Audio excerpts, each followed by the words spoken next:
Hello everyone, myself Khyati Vyas from JNP English Medium Saraswati Group of Education.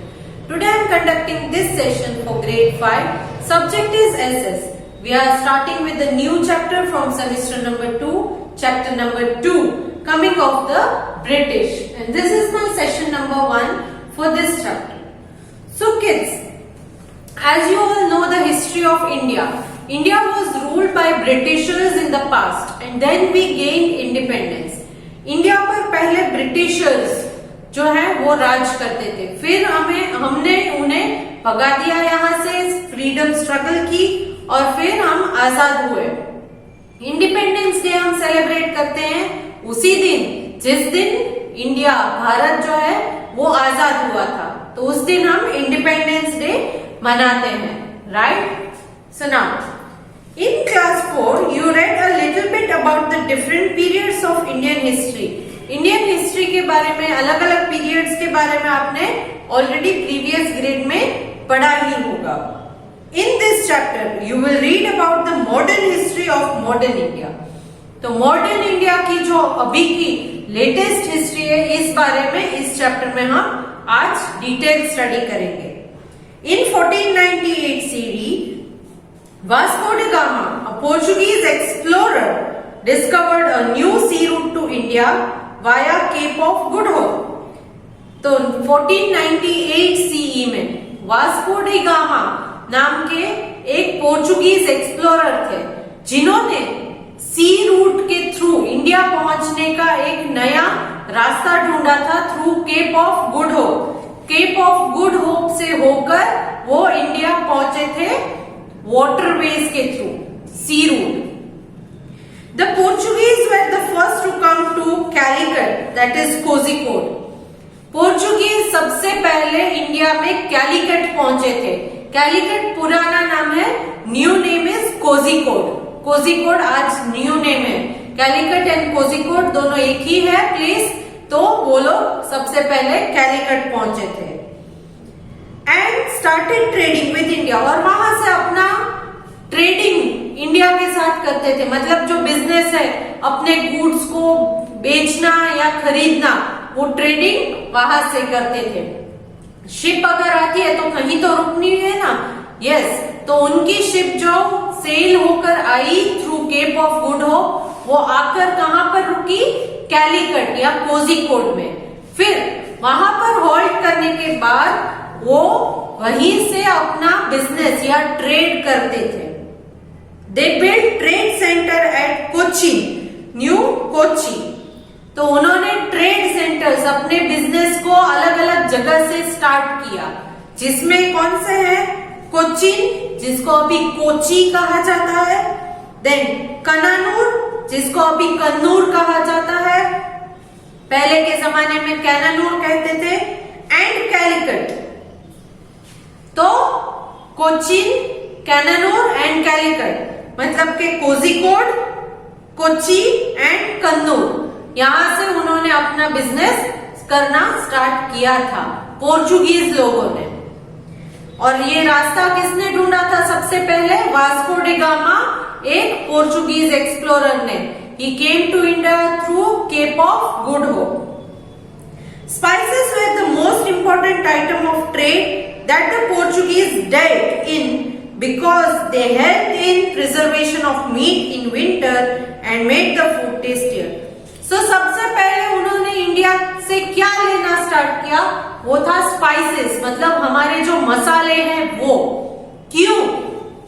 क्योंकि ये सबसे important चीज है जो उन्हें विंटर में मीट, क्योंकि वो लोग नॉन वेज खाते हैं, नॉन वेजिटेरियंस है, करेक्ट? तो इसीलिए उनको मीट प्रिजर्वेशन, मतलब खराब होने से बचाने के लिए. हम भी कभी कभी प्रिजर्वेटिव्स डालते हैं ना, मम्मा जब घर पर सॉस बनाती है तो वो कुछ प्रिजर्वेटिव्स उसमें ऐड करती है ताकि वो पूरे साल खराब नहीं होता है. तो अलग अलग टाइप के प्रिजर्वेटिव होते हैं, प्रिजर्वेटिव की अलग अलग मेथड्स भी होती है. वो शायद आपको साइंस में ऑलरेडी चैप्टर आ गया होगा. तो स्पाइसेस जो है वो प्रिजर्वेटिव का काम करते हैं, तो इसीलिए मीट के ऊपर प्रिजर्वेटिव की तरह इंडियन स्पाइसेस को डाला जाता है. स्पाइसेस मतलब मसाले, and it made the food tastier. और इंडिया के जो मसाले हैं उन्हें ऐड करने से फूड और ज्यादा टेस्टी बन जाता है। जैसे आपकी सब्जी है तो उसमें अगर मैं इंडिया के मसाले, हल्दी है, मिर्ची पाउडर है, ये सारी चीजें ऐड करूं तो वो टेस्टी बन जाता है। विदाउट दीज स्पाइसेस वो टेस्टी नहीं होता है। They also traded in silk and gold, which were considered very valuable in the whole Europe.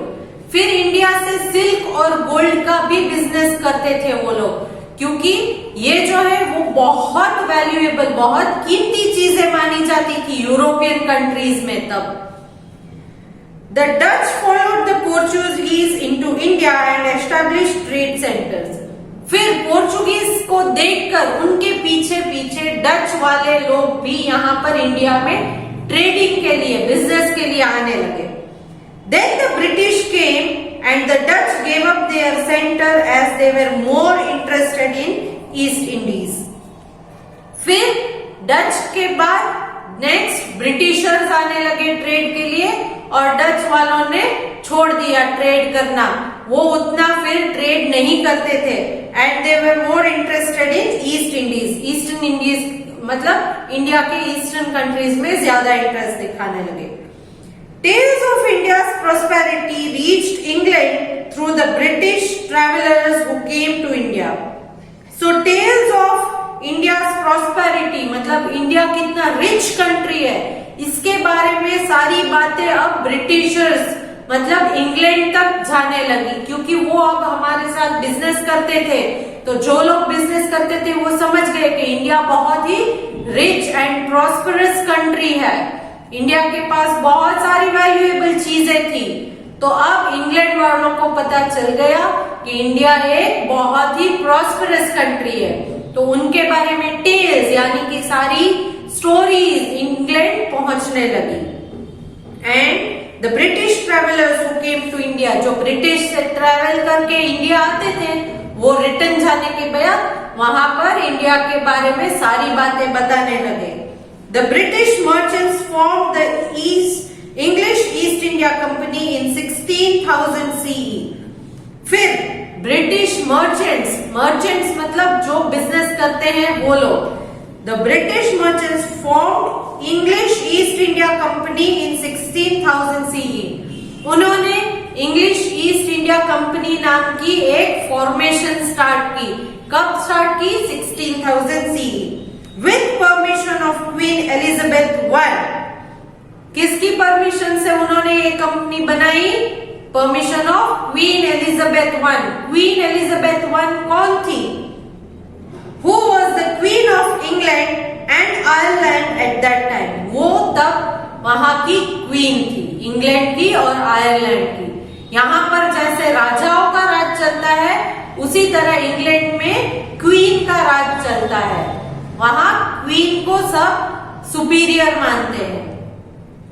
The company got permission from the Mughal Emperor Jahangir to trade in India and set up the first trade center in Surat. तब India में Mughal emperor Jahangir जो थे वो राजा थे, तो जहांगीर ने उन्हें permission दी कि आप यहाँ पर अपना ट्रेड सेंटर खोल सकते हो। उनसे परमिशन लेके इन इंग्लिश ईस्ट इंडिया कंपनी वालों ने सूरत में अपना ट्रेड सेंटर खोला। Setup the first trade centre at Surat. Surat में फर्स्ट ट्रेड सेंटर खोला। The French also set up their own trading company and established themselves in Chandranagore, that is now Chandannagar. फिर French लोगों ने भी अपनी ट्रेडिंग कंपनी स्टार्ट की और Chandernagore in Bengal and Pondicherry, that is Puducherry near Chennai, यहाँ पर अपने trading centres, trading company start की। A sense of rivalry developed between the British and the French as each of them tried to establish new and larger companies in India. फिर धीरे धीरे in French और Britishers में दुश्मनी होने लगी। क्यों? क्योंकि इन ब्रिटिश वाले ये प्रूव करना चाहते थे कि हम बड़ी कंपनी है, फ्रेंच वाले ये प्रूव करना चाहते थे कि हम बड़ी कंपनी है। तो उन दोनों में राइवलरी यानी दुश्मनी और ज्यादा होने लगी। There was a clash between the two which resulted in French being defeated by the British. फिर ये क्लैश बढ़ता ही गया, ये झगड़ा बढ़ता ही गया। फाइनली फ्रेंच वाले हार गए और ब्रिटिशर्स जीत गए। Britishers defeated the French. As a result French were allowed to keep only Pondicherry. फिर क्योंकि वो लोग हार गए थे तो इसीलिए जो चंद्रनागौर या चंदन नगर में जो उनका ट्रेडिंग सेंटर था, ट्रेडिंग कंपनी, उसको छोड़ दिया और अब एक ही जगह पर दैट इज पौंडीचेरी या पुडुचेरी में ही वो लोग अपना ट्रेडिंग सेंटर रख पाए फ्रेंच वाले। Next coming to the battle of Plassey.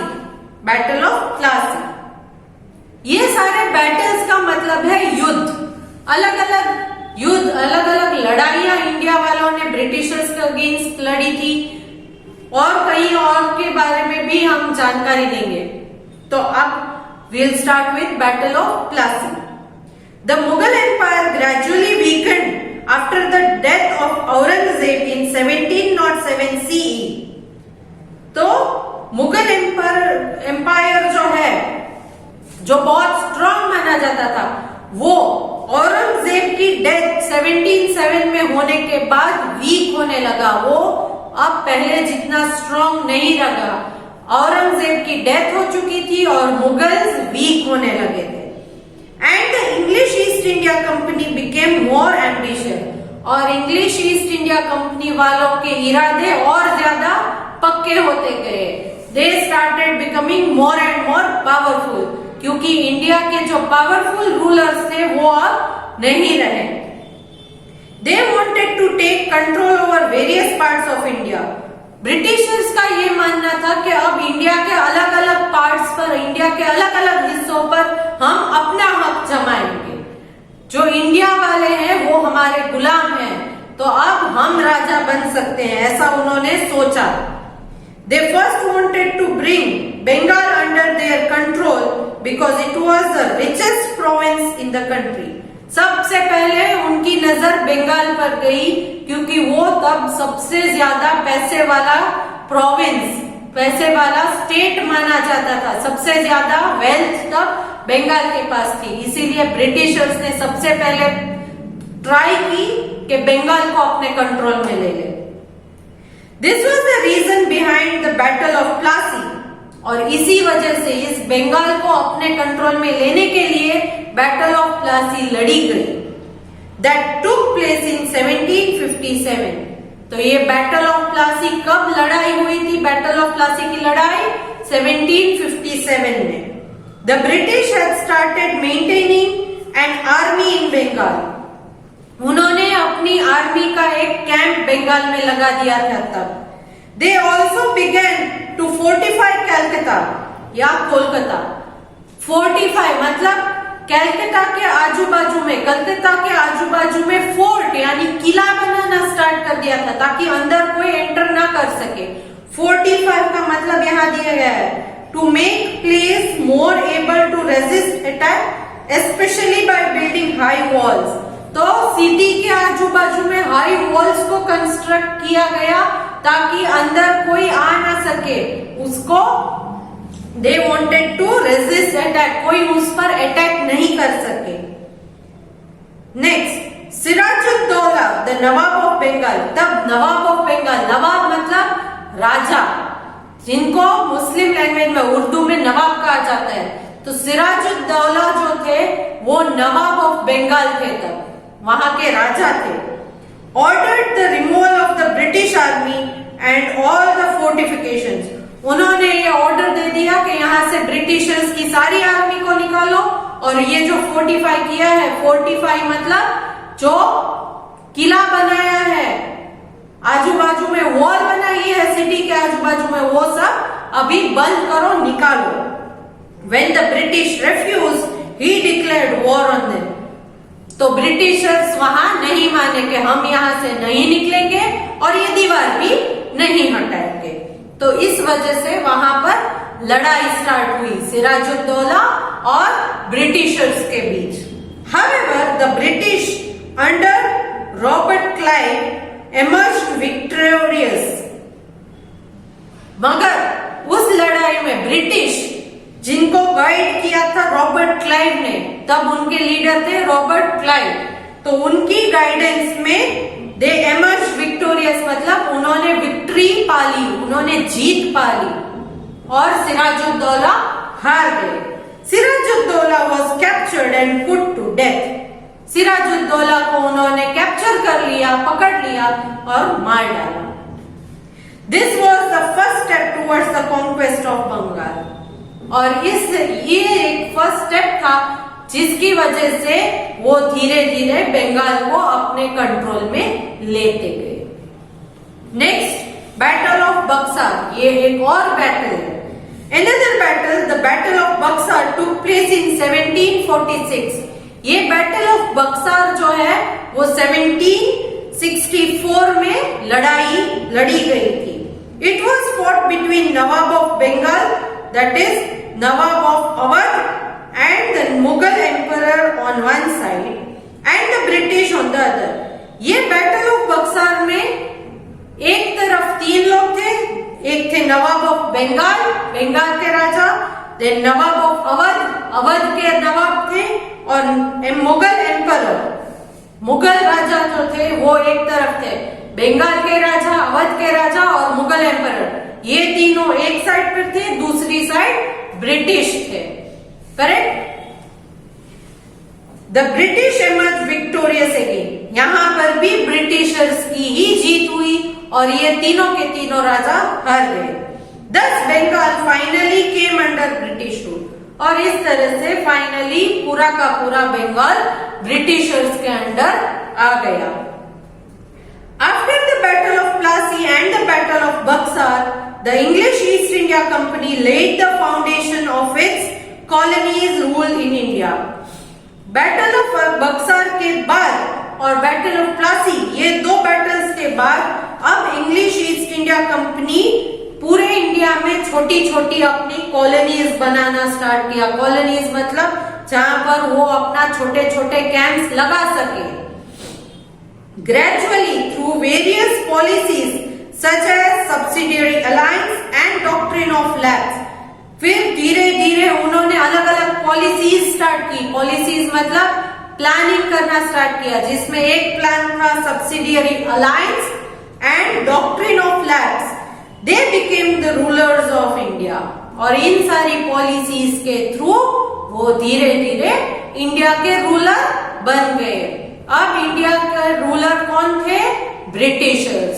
वो लोग इंडिया पर राज करने लगे ना। सब्सिडियरी अलायंस का मतलब क्या है? Subsidiary alliance was introduced by Lord Richard Wellesley, who was the Governor General of India from 1798 to 1805. यह subsidiary alliance Lord Richard Wellesley ने स्टार्ट किया था, जो तब इंडिया के गवर्नर जनरल माने जाते थे। 1798 से लेकर 1805 तक के गवर्नर जनरल थे रिचर्ड वेल्सली। ओके, तो उन्होंने इसका फाउंडेशन किया था सब्सिडियरी अलायंस का। According to terms of the subsidiary alliance, अभी सब्सिडियरी अलायंस में क्या था? Indian rulers under British protection had to give up their native armies and instead maintain British troops within their state. तो यहां पर इस subsidiary alliance में सबसे पहली कंडीशन ये थी कि इंडियन रूलर्स को ब्रिटिशर्स को अपनी आर्मी दे देनी है और ब्रिटिशर्स की आर्मी को अपनी स्टेट में रखना है। मतलब अब इंडियन आर्मी जो थी वो ब्रिटिशर्स के लिए काम करेगी और ब्रिटिशर्स की आर्मी जो है वो इंडियन आर्मी के साथ मिक्स होकर जो ब्रिटिश कहते हैं उसके मुताबिक काम करेगी। तो इंडिया के राजा जो थे उनका नहीं मानते थे आर्मी वाले, जो ब्रिटिशर्स कहते थे उसे मानना पड़ेगा। The ruler had to give control to the foreign affairs to the British. तो जो राजा होंगे वो अपने स्टेट में जो भी फॉरेन अफेयर है, फॉरेन के लोगों के साथ कुछ भी ट्रेडिंग करते हैं तो उनका पूरा का पूरा कंट्रोल अब ब्रिटिशर्स करेंगे, राजा के हाथ में कुछ नहीं होगा। फॉर एग्जाम्पल ब्रिटिश कंट्री के साथ, ब्रिटिशर्स के साथ अगर मैं ये सब्सिडरी अलायंस में हिस्सा लेती हूँ तो अगर मेरा कोई कनेक्शन पोर्चुगीज वालों के साथ है तो अब उसके सारे डिसीजंस मैं नहीं लूंगी, ब्रिटिशर्स ही लेंगे। In return, the English East India Company protected them from the attack of their rivals. और इसके बदले में ब्रिटिश ईस्ट इंडिया कंपनी या इंग्लिश ईस्ट इंडिया कंपनी वाले उस राजा को प्रोटेक्शन देंगे अगर उसके दुश्मन उस पर अटैक करेंगे तो।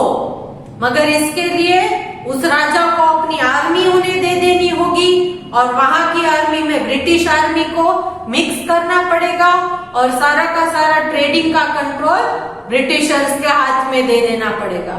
ये कंडीशन थी, तभी जाकर ब्रिटिश वाले इन्हें प्रोटेक्शन देंगे। The policy of the doctrine of lapse was introduced by Lord Dalhousie. ये डॉक्ट्रिन ऑफ लैप्स जो दूसरी पॉलिसी थी वो लॉर्ड डालहाउसी ने इंट्रोड्यूस की थी। Lord Dalhousie who was the governor general of India from 1848 to 56। 1848 से लेकर 1856 तक ये थे इंडिया के governor general. It enabled the British to take control of any Indian state if the ruler of that state had died। मतलब इसके अनुसार ये होता था कि इंडिया में कहीं भी किसी भी जगह अगर रूलर जो है राजा मर जाते हैं तो वो स्टेट पूरा का पूरा ब्रिटिश कंट्रोल में आ जाएगा। राजा का बेटा राजा नहीं बनेगा। अगर राजा मर जाते हैं तो बाद में उस स्टेट का कंट्रोल ब्रिटिश लेंगे। So control of any Indian state if the ruler of that state had died without leaving natural born heir who had to be the ruler own son। तो रूलर का जो बेटा था वो उसका hair यानी next ruler नहीं बन सकता। युवराज जो है वो नेक्स्ट राजा नहीं बन सकते मगर डायरेक्टली ब्रिटिश के कंट्रोल में चला जाएगा।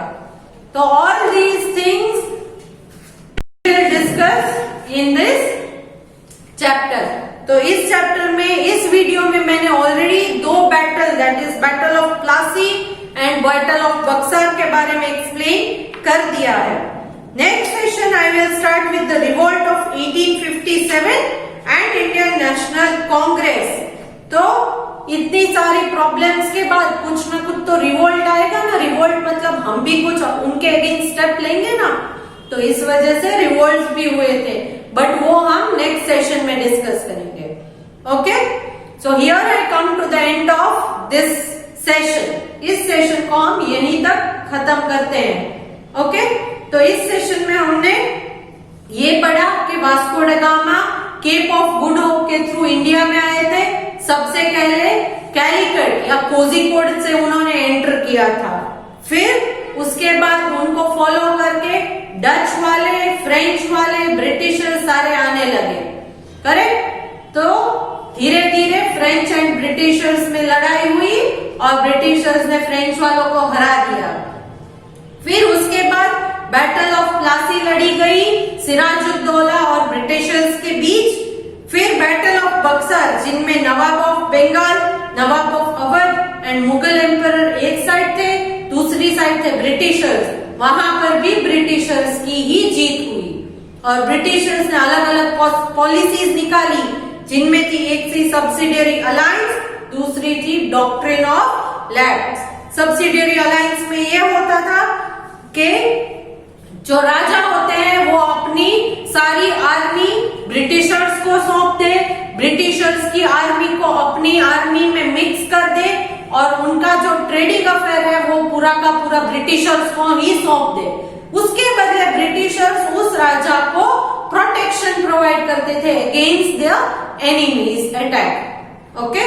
और डॉक्ट्रिन ऑफ लैप्स में ये होता था कि अगर इंडिया में किसी भी स्टेट के राजा मर जाएंगे तो उनका बेटा फिर राजा नहीं बनेगा, पूरा का पूरा स्टेट ब्रिटिश के कंट्रोल में चला जाएगा। तो यहां तक आज का सेशन हम रखते हैं। नेक्स्ट सेशन में आगे का चैप्टर हम डिस्कस करेंगे। Along with this video, I am sending a PDF which is worksheet fill in the blanks based. You can find the answers through the hint box, select the correct answer and fill the blanks. Go through the textbook, read the chapter till where we have discussed in the video.